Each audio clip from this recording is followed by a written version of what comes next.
De la inflación mensual de 0,9% en septiembre, la mitad fue por la división de alimentos y bebidas no alcohólicas. De hecho, ese ítem de alimentos ha subido, escuche bien, 21,9% en los últimos 12 meses y solamente entre enero y septiembre, en 9 meses, ha subido 20,4%. En esta agenda económica queremos analizar cómo la industria de alimentos ha lidiado con el fenómeno de la inflación, porque inevitablemente, porque sus costos suben, ha tenido que traspasar también a precio estos mayores valores con los que trabajan. De eso vamos a conversar y también de otros temas con el presidente ejecutivo de Nestlé en Chile, Leo Leyman, que está con nosotros en Agenda Económica. Leo, gracias por estar en CNN Chile. Muchas gracias por la invitación, Nicolás. ¿Qué le parece estos números, esta enorme alza de la inflación en alimentos? Y si es algo que ustedes han visto en Nestlé, no solamente en nuestro país, sino que en todos los países donde operan. Bueno, yo creo que estamos hablando de números de inflación y presiones de costos que son desconocidos en los últimos años, pero hablamos de un fenómeno global. La misma inflación que vemos aquí en América Latina, la vemos en Estados Unidos y en Europa. Creo que no nos acordamos de inflaciones de 8 y 9% en países desarrollados hace muchos años, lo que ha generado reacciones incluso en las tasas de interés en esos países y medidas económicas para tratar de frenarla.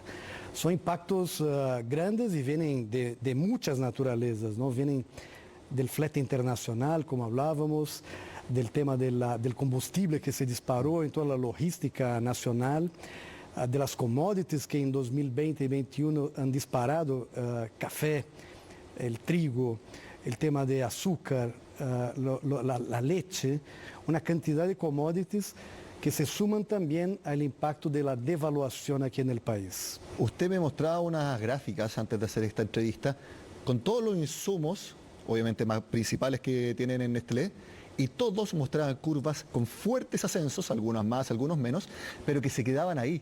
No había por ahora un rebote hacia abajo en los precios. ¿Cómo también ustedes han tenido que lidiar con ese proceso precisamente para que el traspaso de precios a los clientes no haya sido tan rápido como sí fue de rápido el aumento de los precios de los insumos? Efectivamente, la alza se dio y como que se ve un pic. No sabemos si ese pic efectivamente va a bajar o se estabiliza. Por algunas semanas vemos una cierta estabilización en las materias primas y commodities internacionales. Ahora, la última cosa que queremos es traspasar precios al consumidor porque sabemos que eso genera preocupación en las familias, genera pérdida de poder adquisitivo, genera una serie de presiones sociales y baja de consumo también. Entonces, manejamos la situación de muchas formas. La última es traspasar precios, pero por ejemplo, transformación digital. Cómo podemos ser más eficientes, más productivos y bajar costos. Mirar toda la cadena de valor desde el productor hasta el cliente, mirando dónde hay eficiencias para que tengamos la capacidad de obtener alguna eficiencia adicional. Negociaciones con proveedores, búsqueda de recetas alternativas que te pueden bajar un poco el costo del producto.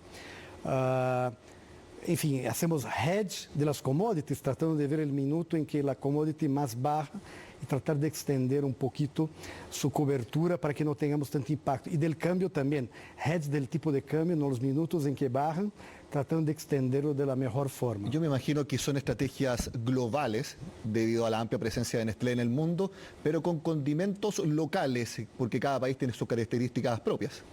Exacto, cada país tem um portfólio de produtos distintos, marcas distintas, com fábricas ou sem fábricas, e o hecho de que temos 9 fábricas em Chile nos ajuda. Países que são meramente importadores recebem um golpe de uma forma. Quando temos a produção local, nos dá muito mais flexibilidade para modular e buscar essas produtividades adicionais e encontrar também os produtos que são, digamos, lo que há que trabalhar de uma forma más cercana al consumidor, que le impacte de la menor forma, ¿no? ¿Y han también establecido como empresa una política de reducción en los márgenes deseables para el negocio?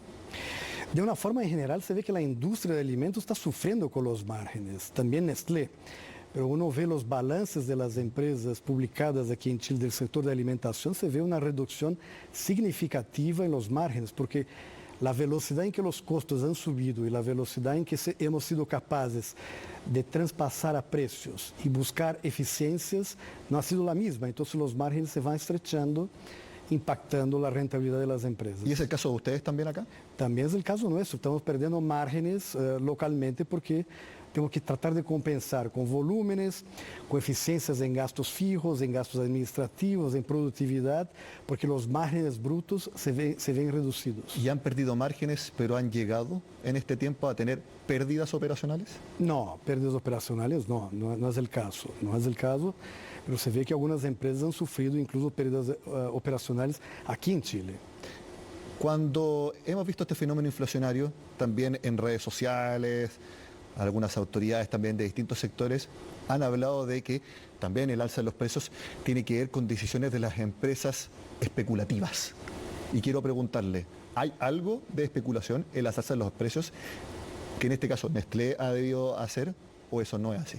No es así. Nosotros hemos incrementado los precios en línea con la inflación, abajo de las cifras que mencionaste del costo de la canasta básica, tratando de hacer el máximo esfuerzo para que el impacto sea el mínimo indispensable. Por lo que veo de los balances publicados de la industria de alimentos, no se ha visto especulación de ninguna forma, se ha visto un traspase total o parcial de los costos que ha incrementado, como te mencioné, ¿no? ¿Tiene algún indicador de los productos de Nestlé en nuestro país en cuánto han subido porcentualmente? Obviamente hay alza específica dependiendo del producto, pero en general, ¿tiene alguna cifra que pueda aportar? En promedio te diría que está entre 13 y 14%, muy en línea con la inflación actual, en promedio. Hay categorías menos, hay categorías un poquito más, pero en promedio ha sido de esa naturaleza. Pero los costos han subido más cercano a un 25%. Entonces, la verdad, como te digo, todavía no se ha traspasado todo a precio lo que subió los costos. Es decir, si ustedes hubieran hecho el match 1 a 1, alza en precios de los insumos, hubieran tenido que subir hasta el momento en un 25% de los precios de los productos. Digo, no es la misma proporción porque hay costos que no son directamente conectados con las commodities, pero en promedio un 20 a 25% aproximadamente sería la necesidad de la empresa con relación a los costos. Pero la verdad que el efectivamente implementado ha sido más bajo. Y usted mencionaba que han tenido que hacer distintas sinergias internamente, con proveedores, cadenas logísticas. ¿Esos procesos se van a mantener en el tiempo, por más que quizás este pique inflacionario ya llegó a su límite y empecemos a ver algún descenso en el aumento de los precios de aquí en más, pero ese tipo de negociación o ese tipo de acuerdo con los proveedores se va a mantener en el tiempo? Yo diría que más que nunca, porque se ve una reducción del consumo, ¿no? Durante el COVID, el consumo en general de alimentos ha crecido muchísimo, porque las personas estaban en sus hogares, no estaban en la calle, no viajaban, y había mucho consumo de alimentos, asociado también todo ese fenómeno con más liquidez. Ahora estamos en una tendencia reversa. Subimos la producción en miles de toneladas durante ese periodo de 2021, pero ahora se ve un consumo que se viene bajando. Entonces, más que nunca, clientes, proveedores y industria tienen que trabajar muy de la mano para buscar formas de recuperar esos volúmenes, ¿no? Todos los indicadores de consumo están mencionando lo que usted señala, que están bajando anualmente hace rato, pero ahora mensualmente con el mes inmediatamente anterior. Es el consumo desestacionalizado. ¿Cómo lo van a enfrentar eso? Porque si baja el consumo, inevitablemente ustedes, los oferentes, van a tener que bajar los precios para que las personas sigan comprando, se vean tentadas a comprar más, pero siguen con presiones de costos, entonces están en una encrucijada.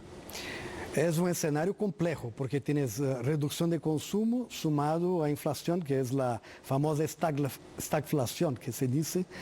Es un poco el escenario que la industria viene y obviamente hay que ser muy creativo en búsqueda de eficiencias, en búsqueda de actividades que atraen al consumidor, innovando y ofreciendo a los consumidores siempre una nutrición que sea especialmente dirigida al consumidor chileno, pero también de una forma más accesible y esa combinación toda es bien desafiadora para 2023 principalmente. Y también en este escenario ustedes anunciaron la inversión de 140 millones de dólares en una planta en Teno, en la región del Maule, para alimentos de mascotas. Los recursos y la decisión de inversión va independiente del escenario económico que haya en nuestro país y que también tengan internamente en Nestlé. En general, lo que vemos es un país muy sólido, Chile. La percepción internacional, por lo menos de nuestra empresa, es de un país sólido, es un país que ha crecido en los últimos años. Dentro de América Latina, después de Brasil y México, Chile es el país más importante. Tenemos 9 plantas aquí, muchas marcas históricas aquí con el consumidor, más de casi 90 años de historia. El caso específico de alimentos para mascota, lo que vimos durante el COVID es que las personas estaban un poco solas. Entonces muchas compraron mascotas, adoptaron mascotas y hay un crecimiento importante de la población de mascotas aquí en el país. Entonces habíamos inaugurado esa planta en 2018 y ya necesitamos duplicarla. Por lo tanto, son dos cosas en respuesta a tu pregunta. Una, confiamos en el país, seguimos invirtiendo en el país. Y sí, ese caso de Purina en Teno es una inversión significativa que estamos anunciando estos días, de 140 millones de dólares en un momento en que no hay tantas inversiones en el país. Estamos muy seguros de que estamos haciendo la apuesta correcta. Independiente del nivel de incertidumbre en distintos aspectos del área política que hay en nuestro país, Nestlé sigue confiando en Chile. Nestlé sigue confiando en Chile, lo vemos siempre a largo plazo, tenemos 90 años aquí. 8.000 colaboradores, confiamos en el país y que estamos muy seguros de invertir en aumento de capacidad, no solamente en Purina, como en otras categorías también. Entonces es un país atractivo para Nestlé y es un país en el cual confiamos y seguiremos invirtiendo. Sí, y ustedes siguen también con la iniciativa por los jóvenes, un programa que empezó en 2015 y que el objetivo de ustedes es que para el año 2030 se le hayan entregado distintas herramientas de empleabilidad a 10 millones de personas. Eso a nivel mundial, obviamente un número grande pensando solamente en los jóvenes de nuestro país. ¿Cuál cree usted, Leo, que es la principal herramienta que en este momento, a octubre del año 2022, se le tiene que entregar a los jóvenes de nuestro país para que tengan empleabilidad a futuro? Mira, hay jóvenes de todas naturalezas con distintos intereses y es difícil decirte, pero lo que vemos es que el joven es el futuro de Chile, el futuro del mundo y por lo tanto creemos que dar oportunidades a los jóvenes, fomentar alianzas con otras empresas y dar capacitaciones e informaciones a los jóvenes les va a facilitar la búsqueda de empleabilidad en un entorno que va a ser cada vez más complejo. Hay la transformación digital, entonces obviamente es una dimensión importante. Hay el trabajo técnico en fábricas de electricistas, montacargas, distintas funciones en la cual trabajamos con la educación dual. O sea, hay que fomentar el técnico, hay que fomentar el que está abierto al tema de la transformación digital, que es un tema súper relevante. Y hay que tratar de apoyar al joven para que pueda hacer una buena entrevista de trabajo, que entienda lo que los empleadores esperan de él, qué tipo de actitud, cómo comportarse dentro de una empresa. Pero yo creo que el tema que se ve muy fuerte en general es cómo se transforma digitalmente, porque las fábricas se transforman digitalmente, los centros de distribución se transforman digitalmente, las ventas se transforman digitalmente, la forma como se comunica con el consumidor es mucho más digital, entonces hay un avance muy fuerte ahí. Y es muy importante lo que señala porque uno piensa que en la industria de los alimentos la automatización es algo muy fuerte y a veces uno erradamente suele asociar automatización con disminución de puestos de trabajo. Entonces quiero preguntarle, me imagino que Nestlé está invirtiendo en automatización mucho y todo lo que hemos hablado de sinergias, de negociaciones con proveedores, etcétera, uno piensa para disminuir los costos. ¿Y qué pasa con la contratación? ¿Cuáles son los planes de contratación de Nestlé en nuestro país de aquí a los próximos años? Bueno, durante el COVID contratamos mucha gente porque había mucha demanda, entonces la parte, digamos, de producción va mucho de la mano con las ventas. Entonces, en la medida que vamos a inaugurar la fábrica de Teno, durante la construcción, por ejemplo, son 1.500 puestos de trabajo para la construcción de la planta. Cuando la planta esté lista, es una planta que va a contratar más o menos unas 100 personas. Estamos inaugurando, vamos a invertir también en fábrica en líneas nuevas de café, de galletas, de muchas líneas. Entonces vamos a necesitar de gente con esa expansión que estamos mirando a los próximos 3 a 5 años. Ahora, la transformación digital se da en todas partes. Los operadores en fábrica hoy ya no apuntan más en la mano, usan tablets, tienen que conocer un poco cómo las máquinas operan, en los centros de distribución lo mismo, en ventas están todos trabajando con la integración digital, incluso la comunicación digital es algo que viene creciendo también mucho. Entonces, es una transformación de habilidades y hay que reentrenar los colaboradores que están acostumbrados a hacer una actividad para que puedan hacer otro tipo de actividad, ¿no? Leo Lehmann, presidente ejecutivo de Nestlé en nuestro país. Gracias por estar en Agenda Económica. Un placer, un gusto, Nicolás. De esta manera terminamos la agenda económica de esta jornada donde quisimos analizar cómo